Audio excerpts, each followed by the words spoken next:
boo mënee am bul fàtt xam nga quel est l'objectif de la coalition. Au-delà du fait que le premier objectif bu ñu ko réer. C'est de soutenir l'action gouvernementale. Et le président de la République.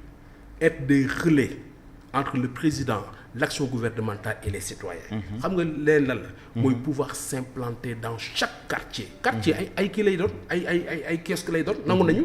de pouvoir s'implanter dans chaque quartier du Sénégal, de pouvoir s'implanter dans chaque village du Sénégal, de pouvoir s'implanter dans chaque commune, chaque département, chaque ville du Sénégal.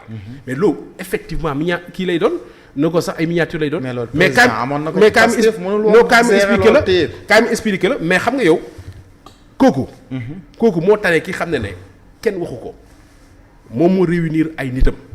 di monter conseil national am xaw ma lan. kooku mooy kan Ousmane Sonko. waaw le premier du Sénégal. waaw ñëpp di ko dégg muy wax ay leader am de yéen ñi toog.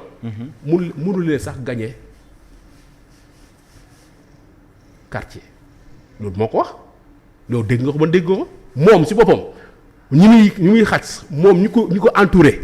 moo ko wax Sénégal ñëpp di ko nee na yéen bu ma ñëwul fu ma demul da ngeen di pati bu ma ñëwul kenn mënul gañe sax kojom donc yow bu nekkee ne yow sa bopp yaa reconnaître que yow say leader amoo sax amoo ay leaders locaux parce que tam loolu mooy c'est ça aujourd'hui amoo ay leaders locaux bu yow foo demul kenn mënu fa gañe mais yow boo xasee ki xam ne am na kiosque moi je pense que man du ma metti et aujourd'hui wax naa ko ci benn débat aujourd'hui boo gisee l'une des difficultés majeures du PASTEF xam nga sànq yaa ngi koy wax. da ngay ne dañu ne coalition Mimi la ma ne la parce que na ko sax Mimi dafa compétent. boo seetloo PASTEF aujourd'hui premier ministre boo gisee mu sonn et Thierno ça je te dis mën nga maag yow ñoo nekk ci plateau bi Thierno amul benn commune bu ngay dem commune laa la wax. wala nga dem benn village bu xam ne il y a un leadership fort local PASTEF. amul fenn boo gisee président de la premier ministre Ousmane Sonko di bàyyi liggéeyam di dem defi ay tournée départementale politique dafa amul ay leaders locaux yu taxaw gis nga ci jamono yu wees tuuti rek ci ginnaaw nii Thiès amoon na borom mosul nekk président. boo ñëwoon Thiès kan moo nekkoon borom. président Idrissa Seck. nga dem Fatick kan moo nekkoon boromam. dafa am borom nga dem Agnam dafa am borom nga dem Kaffrine. Kaffrine dafa amoon borom nga dem Kaolack dafa amoon borom ça veut dire que en fait régime yu fi nekkoon. dañoo amoon possibilité am des leaders locaux forts. lu PASTEF pendant 10 ans mu ngi koy liggéey ba yàlla may leen tey am nañu nguur am nañu moyen mais ils n'arrivent pas à avoir des leaders locaux yu forts. gis nga parce que fu Sonko xas ba jaar. laatul keneen waaw. non Sonko fu mu xas ba jaar day mokk rumbax non parce que loolu lañ fi gis aussi dans les faits. kaay ma wax la xam nga coalition muy parti. dafa war a dem dans le survie la permanence. qui sa l'idéologie ak dundu parti bi dafa war a dem au-delà de la personne. gis nga boo gisee parce que heure boo xam ne tam la wax. boo gisee tey parti yu bëri sonn parce que parti yi dañ ko personnaliser woon gis nañ tey ay parti ko mel ni tey un parti PS. ñu am problème tey. ñu revivre ñu dundaat parce que à un certain moment dañoo dem ba personnaliser kii bi ñu wax parti bi. tey gis nga PDS ba léegi kan mooy secrétaire général. président Karim Wade. non secrétaire général du Karim de. paa bi la ba léegi de. Ablaye Wade oui et lan mooy conséquence bi mooy ne Thierno maak yow ay nit la ñu. tey dañuy mën suba ñu tëxle. tey dañuy am doole suba ñu ñàkk doole. donc un parti fort. c'est un parti qui peut gis nga Ousmane Sonko. dafa war a fexe Thiès mu am ay Ousmane Sonko. dafa war a fexe ñun ñi xam ne ay mouvement kese la ñu yore. man tey boo demee commune Thiès Nord nga fekk fa ay Habib Vitin yoo xam ne formé naa li ba pare boo dégg ñu wax rek nga ne kii Habib Vitin moo lay formé. boo demee commune Ouest nga dégg ay Habib Vitin boo demee commune Est ngay dégg ay Habib Vitin. xam nga loolu li tax. bu nekkee ne l'idéologie elle est claire on n'a pas besoin de personnaliser. te aujourd'hui seen idéologie leerul. te aujourd'hui non parce que en fait xam nga dañoo dem ba mystifier la personnalité alors que du loolu tey dama lay wax. gis nga tey dama lay jox exemple bu simple. région man ci ville mu dëkk. on a au moins 4 ministres. on a au moins 4 ou 5. na ko sax ay député mais Thierno kenn si ñoom mënu la génne 10 personnes bu wootee Ousmane Sonko bu ñuul je dis kenn si ñoom muy député muy ministre lu leer laa la wax ma lay dégg nii waa Thiès ñu may dégg xam nañu lu ma wax kenn ci ñoom Ousmane Sonko bu ñëwoon mënul la génne 10 personnes bu nekkee loolu mooy parti amuñu ñoom benn poids électoral foofu voilà bu nekkee loolu mooy parti bonne chance pour ñoom mais tey xam nga tey Habib dafa am lu xew mooy yéen da ngeen ñëw fekk vraiment Bassirou Diomaye Faye ak Ousmane Sonko di ànd gu neex ba Ousmane Sonko wóolu Bassirou Diomaye Faye ba ne ko kaay ma fal la def le président de la République et gis nañ dans les faits noonu la demee Ousmane moo joxoñ le président Bassirou Pastef gi ñëpp ànd ci ñëw voteel Bassirou Diomaye Diakhar Faye parce que tey bu nekkee président ak lu ñu mën di wax bu doon Ousmane waxul woon dem leen ci Bassirou yaakaar naa ne tey Bassirou Diomaye du nekk président réew mi. xam nga il n'y a pas plus placé que le président Bassirou Diomaye wax moom ni ñu ko falee. waaw mais aussi parfois l'histoire aussi fii lañ fekk aussi waaw mais non. xam nga l'histoire fii lañ fekk xam nga booy wax waxi récépissé ak tout ça aussi. Thierno xam nga yow nekk woon prison man nekk woon prison. Thierno tout s'est fait en prison. Tu n'étais pas en prison. Je n'étais pas en prison.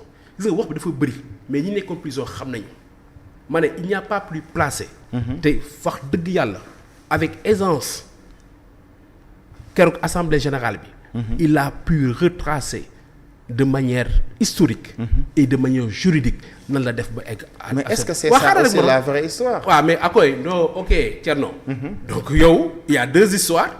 ñun dañu bëgg gëm loolu benn histoire moo dëgg.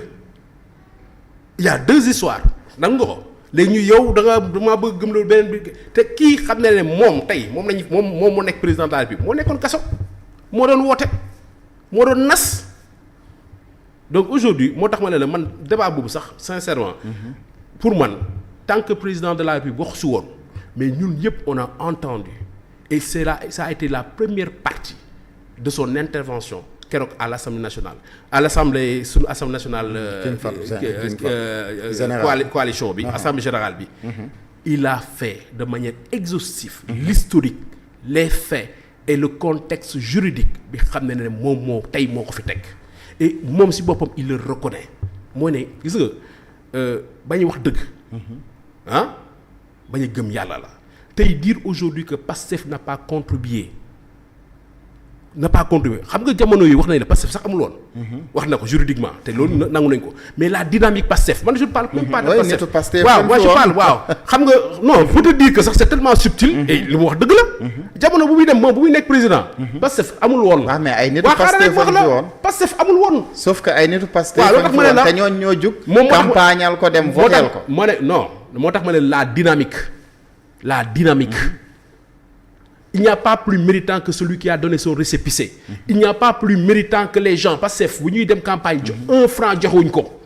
loolu wet nañ ko de. waaw moo tax nag ma ne la waaw non. fii si débat politique la ñu nekk. ku nekk am na droit ne dëgg wala dëgg. mais fay itam ñi joxe woon seen xaalis xam ne seen bopp ñi di wedd nañ génn ne temps la ñu joxe. xaalis bu ñu demee campagne 400 et quelques millions yi amul benn. 450 millions amul benn Pastefien bu amul capacité joxe ko. kenn si ñoom amuloon capacité jox amul kenn kuy génne la joxe naa 100 francs amul kenn laa la wax ku si génne la joxe naa 100 francs donc pour dem élection xam nga lan la da ngay am récépissé.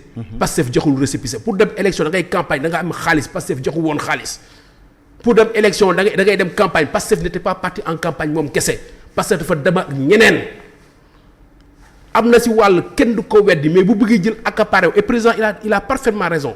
mooy ne sa réussite c'est la somme des efforts de l'ensemble des entités qui avaient composé cette coalition là parce que créé wul coalition bi ñoom créé wuñ ko dañ ko fekk ñu sas ko pare ay nit ko sasoon donc c'est l'ensemble gis nga dara boo si amee cër bu ñu si génnee ko naa fekk la ku génnee Pastef si victoire du président Diomaye naa fekk la mais ku jël yépp ne Pastef mooy lépp kooku tam naa fekk nga parce que du dëgg.